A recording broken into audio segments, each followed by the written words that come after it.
Hallelujah. আজকের যে এই রবিবারের প্রচার আমরা বিশেষভাবে এই রবিবার থেকে শুরু করছি, ফোকাস ইন আদার্স।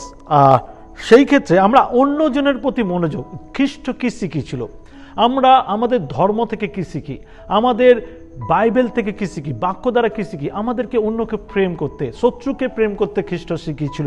এবং তিনি শিখিয়েছেন এমন নয়, তিনি একজন এক্সাম্পল, তিনি হচ্ছেন প্রকৃত এক্সাম্পল, যিনি ক্রুসের উপরে মৃত্যুর সময় তিনি বলছে এরা কি করছে, এরা জানে না, এদেরকে ক্ষমা করো। সবাইকে প্রেম করতে সবাই শেখায়, কিন্তু শত্রুকে প্রেম করতে যিশু শেখায়। আজকের বাক্য হলো যে অন্যের প্রতি মনোযোগ দেওয়া বা অন্যদের প্রতি চিন্তা করা। তার প্রথম ভাগ, বা আমরা এটা প্রথম শুরু করছি, এটা আমরা কয়েক সপ্তাহ চালিয়ে যাব। খ্রিস্ট জীবন স্বার্থপর জীবন নয়, খ্রিস্টীয় জীবন স্বার্থপর জীবন নয়। আমরা এইভাবে বলতে পারি না যে খ্রিস্টানদের জীবন, কারণ খ্রিস্টান যে কেউ হতে পারে, কিন্তু খ্রিস্টকে অনুসরণকারীর জীবন আলাদা হওয়া উচিত। খ্রিস্টীয় জীবনযাপন, যাদেরকে আমরা বলি আমরা বিশ্বাসী বা আমরা যারা ঈশ্বরের প্রতি ফেথ রাখি, তাদের জীবন স্বার্থপর জীবন হতে পারে না। তারা কখনোই স্বার্থপর জীবনধারা যাপন করতে পারে না। তাদের কোনো ফল থাকে না, এমন ফলের প্রতি তাদের দৃষ্টিপাত থাকে না, বা এমন ফল তারা জীবনে উৎপন্ন করতে চায় না যেটা পাপের দিকে দৃষ্টিপাত করে। সুতরাং এই নীতি থেকে আমাদেরকে দূরে থাকা উচিত, এই নীতি থেকে আমাদেরকে সরে যাওয়া উচিত, কারণ আমাদের স্বার্থপর জীবনযাপন আমাদেরকে পাপে পরিচর্যা করে, আর সেই স্বার্থপর জীবনযাপন আমাদের নীতি হতে পারে না। এই কারণে প্রেরিত পৌল আমাদের নিজেদের থেকে মনোযোগ সরিয়ে নেবার দিকে ইঙ্গিত করেছে। আমরা যেন নিজেদের প্রতি ব্যস্ত না হয়ে যাই, আমরা যেন নিজেদেরকে নিয়ে ব্যস্ত হয়ে গিয়ে নিজেদেরকে সামাল দিতে গিয়ে অন্যের প্রতি দুঃখার্ত জীবনযাপন করি, এমন নয়। এমন না করি নিজের স্বার্থে অন্য কাউকে কষ্ট দিই, অন্য কাউকে দুঃখ দিই। অনেকের ব্যক্তিগত জীবনের সমস্যা আমরা অন্যর উপরে বার করি, আর এটা সঠিক পদ্ধতি নয়, এটা সঠিকভাবে বিশ্বাসী জীবন নয়। বিশ্বাসী জীবন হচ্ছে যে নিজের সমস্ত দুঃখ কষ্ট ভুলে অন্যের কষ্টকে সামাল দেওয়া বা তাকে সঠিক পথে নিয়ে যাওয়া। যদি আমরা দেখি ফিলিপিও তার 2 অধ্যায় 3 থেকে 8, ফিলিপিও তার 2 অধ্যায় 3 থেকে 8, ফিলিপিয়ান্স তার 2 অধ্যায় 3 থেকে 8 পদে বলছে, প্রতিযোগিতার কিংবা অনর্থক দর্পের বশে কিছুই করিও না। আবার বলছি, যখন আমরা বিশ্বাসী তখন এটা আমাদের মাথায় রাখা উচিত। প্রতিযোগিতার কিংবা অনর্থক দর্পের বশে কিছুই করিও না, বরং নম্রভাবে প্রত্যেকজন আপনা হইতে অন্যকে শ্রেষ্ঠ জ্ঞান করো, এবং প্রত্যেকজন আপনার বিষয় নয় কিন্তু পরের বিষয় লক্ষ্য রাখো। খ্রিস্ট যিশুতে যে ভাব ছিল তা তোমাদিগত হোক। ঈশ্বরের সর্বরূপ বিশিষ্ট থাকিতে বা ঈশ্বরের স্বরূপ বিশিষ্ট থাকিতে তিনি ঈশ্বরের সহিত সমান থাকা ধরিয়া লইবার বিষয় জ্ঞান করিলেন না, কিন্তু আপনাকে শূন্য করিলেন, দাসরূপ ধারণ করিলেন, মনুষ্যদের সদস্য জন্মাইলেন, এবং আকার প্রকারে মনুষ্যবৎ প্রত্যক্ষ হইয়া আপনাকে অবনত করিলেন মৃত্যু পর্যন্ত, এমনকি ক্রুশীয় মৃত্যু পর্যন্ত আজ্ঞাবহ হইলেন। আমেন। তিনি ঈশ্বরীয় সন্তান ছিল, তিনি সিংহাসনে বসার অধিকার ছিল, তিনি সিংহাসনকে ত্যাগ করেছে, পৃথিবীতে নেমে এসছে, মানুষ রূপ ধারণ করেছে, মানুষের মতন জীবনযাপন করেছে, সাধারণ মানুষের মতন তার যাত্রা ছিল, তার সমস্ত কষ্টকে সে স্বীকার করেছিল, এমনকি মৃত্যু পর্যন্ত, এমনকি ক্রুশীয় মৃত্যু পর্যন্ত তিনি স্থির ছিলেন এবং বাধ্য ছিলেন। ঠিক সেইভাবে বলছে, প্রতিযোগিতা, মিনিস্ট্রি বা ঈশ্বরের কাজ প্রতিযোগিতা নয়, অন্যকে ছোট করা নয়, অন্যকে নিচু দেখানো নয়, অন্যের কাছে নিজেকে প্রমাণ করা নয়, কিন্তু অন্যকে ভালোবাসা দেওয়া, অন্যকে সেবা করা। আপনার জীবনে যেন এই চরিত্র থাকে, কারণ এটা খ্রিস্টের চরিত্র ছিল, এটাই ছিল খ্রিস্টের চরিত্র। আজকের আমরা দেখতে পাই মণ্ডলীতে পাস্টর ফায়ার প্রচার করছে, আর সেই প্রচার যেন আমার লাভের জন্য হয় তার দিকে আমরা দৃষ্টিপাত করি। যদি না হয় সেই চার্চকে আমরা বেশি গুরুত্ব দিই না বা সেই প্রচারকে গুরুত্ব দিই না, কিন্তু আমাদের প্রকৃতভাবে ঈশ্বরের বাক্যকে বোঝা উচিত। আসলে শুধু আমার স্বার্থে ঈশ্বর বাক্য দেয়নি, ঈশ্বর বাক্য দিচ্ছে আমাকে শিখে যেন অন্যের স্বার্থে আমি ব্যবহার হতে পারি। তিনি তা শুধু বলেছেন এমন নয়, তিনি নিজের জীবনে তা করেছেন। তিনি কখনো নিজের স্বার্থে কোনো কিছু করেনি, তিনি অন্যের স্বার্থে বেঁচেছিলেন। পৃথিবীতে আসার উদ্দেশ্য ছিল তার অন্যের স্বার্থের জন্য। আজ তাই আমরা যখন এই বিষয় নিয়ে প্রচার করছি, আমাদেরকে এটা মাথায় রাখা উচিত। কেন আমরা প্রচার করছি? কারণ আমাদের সেই মতন সমর্পিত জীবন যাপন করা প্রয়োজন আছে।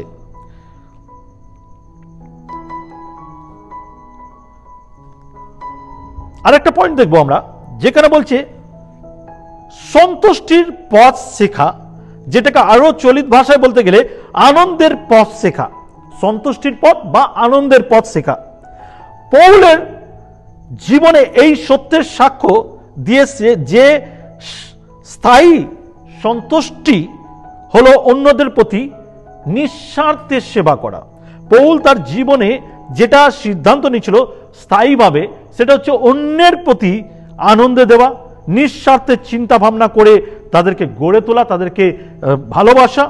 পরবর্তীতে ফিলিপদের কাছে লেখা পত্রে আমরা সেই বিষয়টা দেখতে পাই, যখন তিনি তাদের বলেছিলেন যে তিনি সন্তুষ্টির রহস্য শিখেছেন। ফিলিপের পত্রে লেখা রয়েছে, যেটা আমরা 8 অধ্যায় 10 থেকে 12 বা 4 অধ্যায় 10 থেকে 12তে দেখতে পাই।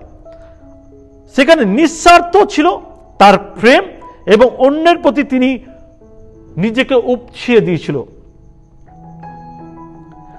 ফিলিপিও তার 4 অধ্যায় 10 থেকে 12 বলছে, ফিলিপিও তার 4 অধ্যায় 10 থেকে 12 বলছে, কিন্তু আমি প্রভুতে বড়ই আনন্দিত হইলাম যে এতকালের পর এখনে তোমরা আমার জন্য চিন্তা করিতে নতুন উদ্দীপনা পাইয়াছ। এই বিষয়ে তোমরা চিন্তা করিতেছিলে, কিন্তু সুযোগ প্রাপ্ত হও নাই। এই কথা আমি অনাটন সম্বন্ধে বলিতেছি না, কারণ আমি যে অবস্থায় থাকি তাতে সন্তুষ্ট থাকিতে শিখিয়াছি।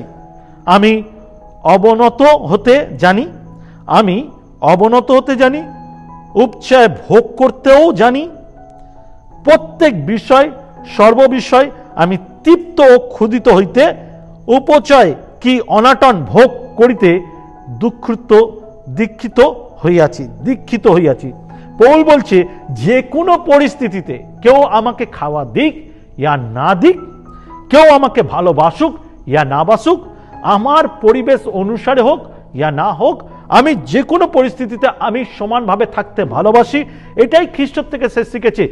আজ আমরা যখন কাজ করি, আমরা জায়গা দেখে কাজ করি, যেখানে আমাকে রেসপেক্ট করা হচ্ছে, যেখানে আমাকে যত্ন নেওয়া হচ্ছে, যেখানে আমাকে চেয়ার দেওয়া হচ্ছে, যেখানে আমাকে ভালো খাওয়া দেওয়া হচ্ছে, যেই ঘরে এসি আছে, যেই ঘর বিল্ডিং আছে, যেই ঘর ফ্ল্যাট আছে, যেখানে গাড়ি আছে, এইসবের দিকে আমরা দৃষ্টিপাত করে কি বাক্য প্রচার করব?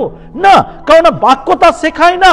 বাক্য শেখায় সমুদয় জগতে যাওয়া, সুসমাচার প্রচার করো, দিন দরিদ্রের কাছে সুসমাচার প্রচার করো। আজকে কতজন এই বোঝা নিয়ে দৌড়াচ্ছে যে দিন দরিদ্রের কাছে সুসমাচার প্রচার করব। এমন লোক যারা বিনাশে রয়েছে, যারা কষ্টের মধ্যে রয়েছে, যারা শয়তানের অভিশাপের মধ্যে রয়েছে, পাপের দরুন আরো নাশ হচ্ছে, তাদের কাছে ঈশ্বরের বাক্য নিয়ে যাব। আজকে আমাদের তাদের প্রতি দৃষ্টিপাত করা উচিত, আমাদের আজকে তাদের প্রতি লক্ষ্য রাখা উচিত। তারা আকাঙ্ক্ষিত, তারা তৃষ্ণার্ত, তারা পিপাসিত, তাদের কাছে কে পৌঁছাবে? যাদের মেন্টালিটি এখনো পরিবর্তন হয়নি, তারা কি সেইভাবে উদ্যোগ নিবে? সেই প্রেম, খ্রিস্টের প্রেম কি প্রকাশ করবে?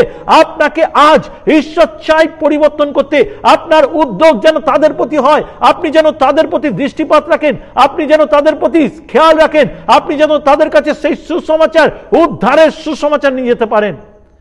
এই ইচ্ছাই পৌল প্রকাশ করছে। হালেলুয়া।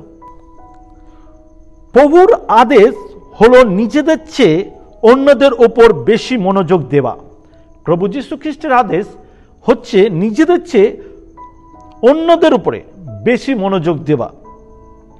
যদিও অর্থটি স্পষ্ট এবং বোধগম্য, তবুও এটি প্রয়োগ করা কঠিন। যদিও এই কথাটা সহজ এবং সরল, কিন্তু তবু এই স্টেপ তোলাটা কঠিন। এটি অন্যদেরকে আমাদের চেয়ে বেশি গুরুত্বপূর্ণ মনে করার অত্যন্ত কঠিন আদেশের ব্যবহারিক বা ফলাফল বলতে পারি। এই ব্যবহারিক কাজটা বা ফলাফলটা আমাদেরকে চিহ্নিত করে। যদি আমরা দেখি রোমিও তার 12 অধ্যায় 15 থেকে 16, রোমিও তার 12 অধ্যায় 15 থেকে 16, সেখানে বলছে, যাহারা আনন্দ করে তাহাদের সহিত আনন্দ করো, যাহারা রোদন করে তাহাদের সহিত রোদন করো, যারা পরস্পরের প্রতি একমনা হও, তোমরা পরস্পরের প্রতি একমনা হও, উচ্চ উচ্চ বিষয় ভাবিও না, কিন্তু অবনত বিষয় সকলের সহিত একাংশিত হও, আপনাদের জ্ঞানে বুদ্ধিমান হইও না। নিজের বুদ্ধিতে জ্ঞানবান হইও না, বরঞ্চ এমন সাথীদের সঙ্গে যাদের সঙ্গে রয়েছে তারা যদি দুঃখার্ত হচ্ছে তাদের সঙ্গে দুঃখার্ত, তারা যদি আনন্দ করছে তাদের সঙ্গে আনন্দিত, তারা যেই রকম পরিবেশে রয়েছে তাদেরকে এইটা অনুভব করাও যে আমি তোমার সঙ্গে রয়েছি, তোমার কষ্টে আমি কষ্ট পাই, তোমার আনন্দে আমি আনন্দ পাই। খ্রিস্টের মেন বিষয় কি ছিল? অন্যের প্রতি দৃষ্টিপাত। বাইবেল বলে যে তিনি, আমরা যে দুঃখে থাকি, আমরা যে কষ্টে থাকি, আমরা যে আমাদের নেত্র জলে শয্যা ভিজাই, এটা তার মনের ইচ্ছা নয়। তার মনের ইচ্ছা আমরা যেন আনন্দে থাকি। এই জন্য তো স্বর্গের সিংহাসন ছেড়ে তিনি পৃথিবীতে নেমে এসেছিলেন। হালেলুয়া। এটা একটা প্রকৃত ঈশ্বরের প্রেম, যেটা সম্পূর্ণরূপে আমাদের কাছে প্রকাশ। সেম প্রেম তিনি চান আমরা যেন আমাদের ভাতৃদের সঙ্গে, আমাদের ভাই বোনের সঙ্গে, আমাদের প্রিয়জনের সঙ্গে করি। এবং যারা যারা এখনো পর্যন্ত খ্রিস্টকে জানে না, যাদের জন্য উদ্ধার এসেছে, তারা জানে না যে তাদের জন্য উদ্ধার এসেছে, তাদেরকে গিয়ে বলি, তোমাদেরকে কেউ প্রেম করে, তোমাদেরকে কেউ প্রেম করে একমাত্র যিশু। এবং বাইবেল এই কথা বলে, এটা গর্বের সঙ্গে আমি বলতে পারি, একমাত্র যিশু আর বাইবেল এই কথা বলে, আমি পাপকে ঘৃণা করি আর পাপীদের ভালোবাসি। তিনি পাপকে ঘৃণা করে পাপীদের ভালোবাসে, আর এমন ভালোবাসে যে তিনি তার স্বর্গের সুখ, স্বর্গের আনন্দ, স্বর্গের রাজত্ব, স্বর্গের সিংহাসন ত্যাগ করে পৃথিবীতে একটা সাধারণ মানুষ হিসেবে এসে আমাদের পাপের বলি হয়ে তার রক্তের মূল্য দ্বারা আমাদেরকে উদ্ধার করেছে। তাই খ্রিস্ট ভাই বোন, আমরা আমাদের জ্ঞানে অনেক বুদ্ধিমান হতে পারি, কিন্তু নিজের জ্ঞান বুদ্ধি না লাগিয়ে আমরা ঈশ্বরের বাক্য দ্বারা জীবনযাপন করি এবং সত্যের সঙ্গে জীবনযাপন করি। গ্যালাতীয় তার 6 অধ্যায় 2 পদ, গ্যালাতিয়ান্স তার 6 অধ্যায় 2 পদ বলছে, তোমরা পরস্পর একজন অন্যের ভার বহন করো, এই রূপে খ্রিস্টের ব্যবস্থা সম্পূর্ণরূপে পালন করবে। তোমরা একজন অন্যের ভার গ্রহণ করো যে অভাবে রয়েছে, যার জন্য বাইবেল বলে তোমার যদি 2টো শার্ট আছে, যার নেই তাকে একটা দাও। তোমার কাছে এক্সট্রা খাওয়া থাকলে অন্যকে দাও, যার নেই তাকে দাও। আজ আমরা কতজন এইভাবে চিন্তা করি যে অন্যের প্রয়োজন আছে, অন্যের দরকার আছে? আজ আমরা এইভাবে চিন্তা করি আমার প্রয়োজন আছে, আমার দরকার আছে, আমার লাগবে। কজন চিন্তা করি অন্যজনের জন্য? আজকে আমরা প্রার্থনা করি, প্রভু, খুব সিম্পল একটা উদাহরণ, প্রভু আমাকে একটা স্মার্টফোন দাও। এই যে বাটন ফোন আছে, আমি এতে সন্তুষ্ট নয়, প্রভু তুমি দাও, প্রভু দাও।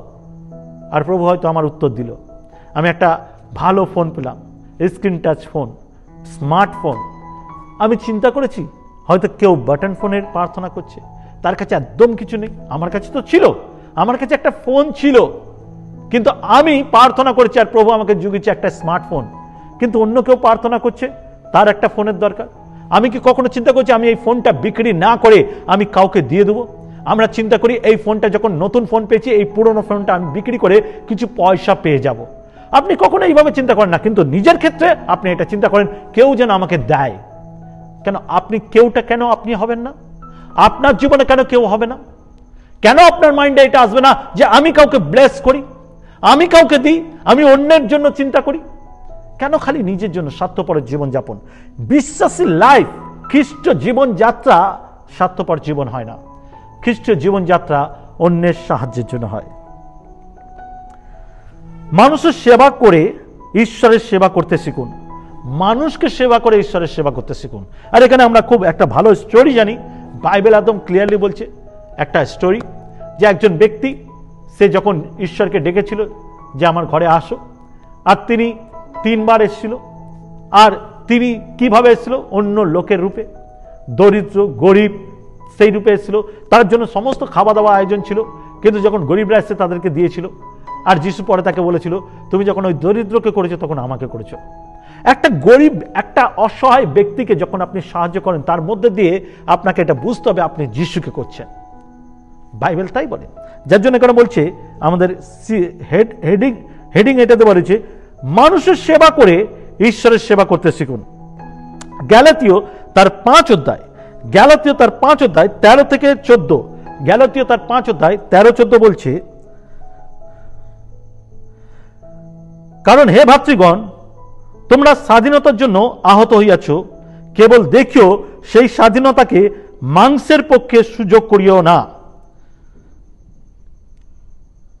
কারণ দেখিও সেই স্বাধীনতাকে মাংসের পক্ষে সুযোগ করিও না, বরং প্রেমের দ্বারা একজন অন্যের দাস হও, যেহেতু সমস্ত ব্যবস্থা এই একটি বচনে পূর্ণ হইয়াছে, যথা তোমাদের প্রতিবেশীকে আপনার মতো প্রেম করিবে। আমেন। সমস্ত বাক্য একটা জায়গায় এসে শেষ হয়েছে, সেটা হলো তোমার নিজের মতন তোমার প্রতিবেশীকে প্রেম করতে শেখো। সেই প্রতিবেশী শত্রু হলেও তাকে প্রতিবেশীর মতন নয়, নিজের মতন প্রেম করো। কজন আজকে শত্রুকে প্রেম করতে শিখেছি, ক্ষমা করতে শিখেছি, অথচ ক্ষমা পাওয়ার জন্য আমি অপেক্ষা করি, আমাকে ক্ষমা করতে পারলো না। আমরা চাই সবাই আমাকে ক্ষমা করুক, কিন্তু আমি কাউকে ক্ষমা করব না। যিশু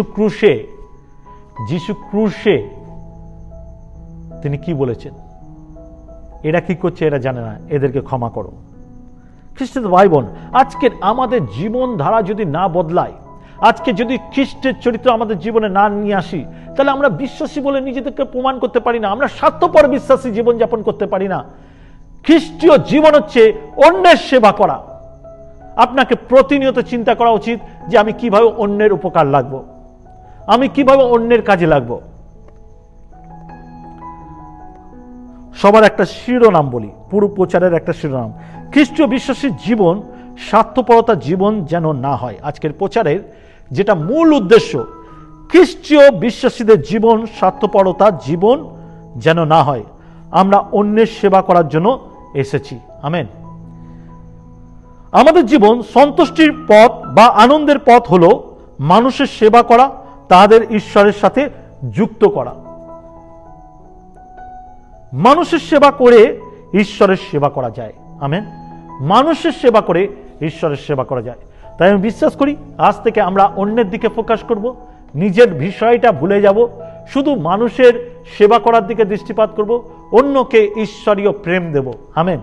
আসি আমরা প্রার্থনা যাই। পবিত্র পিতা, আমি প্রার্থনা করি আজকে যতজন বাক্য শুনলো, প্রভু তাদের হৃদয় তুমি কথা বলো। মাদার টেরেসার হৃদয় তুমি কথা বলেছিলে, সে সমস্ত ত্যাগ করে কলকাতার একটা বস্তিতে এসে, খুব গরিব বস্তিতে এসে সে সম্পূর্ণ জীবন সেবা কাজে শুরু করেছিল, এবং আস্তে আস্তে পুরো ইন্ডিয়াতে তিনি মানুষকে প্রেম দিয়েছিল এবং বলেছিল যে আমি খ্রিস্টকে প্রেম করছি, মানুষের মধ্যে দিয়ে খ্রিস্টের প্রেম। আজ যেন আমাদের মেন্টালিটি, আমাদের আচার ব্যবহার ঠিক তাই হতে পারে। আমরা নামধারী খ্রিস্টান, স্বার্থপর খ্রিস্টান নয়, আমাদের জীবন দ্বারা যেন তুমি প্রমাণ পাও, খ্রিস্ট প্রকাশ পায়। প্রভু তুমি দয়া করো, এবং যতজন আজকের এই প্রচার শুনছে প্রত্যেকে তোমার যিশু নামে ব্লেস করো। তাদের কোনো সমস্যা, কোনো রোগ ব্যাধি, কোনো অশান্তি রয়েছে, কোনো রকম ফাইন্যান্সিয়াল প্রবলেম যাচ্ছে, তোমার যিশু নামে তাদেরকে ব্লেস করো, সমস্ত প্রবলেম থেকে বেরিয়ে আসতে সাহায্য করো। আমি প্রার্থনা করি তোমার যিশু নামে, এবং যতজন ফ্যামিলি আছে প্রত্যেকের পরিবার আশীর্বাদ যুক্ত হোক, যিশু নামে চাই। আমেন। যদি এই চ্যানেল ভালো লাগে অবশ্যই আমরা ইউটিউবে দিই, কারণ হচ্ছে যাতে আপনারা উপকৃত হন। অবশ্যই আপনার প্রিয়জন, আপনার আত্মীয় স্বজন, আপনার রিলেটিভ, বন্ধু বান্ধবের কাছে শেয়ার করবেন, কমেন্ট করবেন, এবং আপনার কোনো কিছু যদি জানতে ইচ্ছা করে, বা আপনি কোন শহর থেকে বলছেন, কোন দেশ থেকে বলছেন, কোনো বাঙালি হয়ে যদি বিদেশে রয়েছেন, আপনি যদি এই বাক্যে উপকৃত হচ্ছেন, অবশ্যই লিখে পাঠাবেন, জানতে আমাদের সঙ্গে আপনার রিলেশন ভালো হয় এবং আপনার জন্য আমরা প্রার্থনা করতে পারি। কারণ আমাদের চার্চে একটা স্পেশাল প্রেয়ার টিম আছে যারা কন্টিনিউ প্রে করে, আপনার জন্যও করবে। আমেন। ভালো থাকবেন, সুস্থ থাকবেন, সবাইকে জয় যিশু।